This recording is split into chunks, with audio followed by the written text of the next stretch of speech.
যত বেশি দরুদ পড়বেন আপনার টেনশন তত কমে যাবে। ফজিলত শোনেন, যত বেশি দরুদ পড়বেন আপনার টেনশন দুশ্চিন্তা তত কমে যাবে। যত বেশি দরুদ পড়বেন আল্লাহ তত রহম করবে আপনাকে, আপনার গুনাহ তত মাফ হবে, আপনার নেকির পাল্লা তত ভারী হবে এবং মুহাম্মদ সাল্লাল্লাহু আলাইহি ওয়াসাল্লামের সুন্নতের উপর আমল করা আপনার জন্য সহজ হবে। আর সবচেয়ে বড় কথা, কিয়ামতের দিন আপনার পক্ষে নবী সাল্লাল্লাহু আলাইহি ওয়াসাল্লাম স্বয়ং সুপারিশ করবেন ইনশাআল্লাহ, যদি আপনি বেশি বেশি দরুদ পড়তে পারেন। কমপক্ষে সকালে 10 বার এবং সন্ধ্যায় 10 বার পড়বেন আল্লাহুম্মা সাল্লি ওয়া সাল্লিম আলা নবিয়িনা মুহাম্মদ। আমি 3টা দরুদ পড়তে উৎসাহিত করি।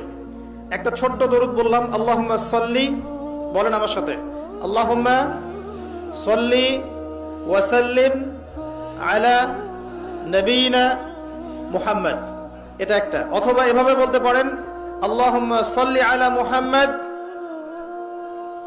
ওয়া সাল্লিম, আল্লাহুম্মা সাল্লি আলা মুহাম্মদ ওয়া সাল্লিম।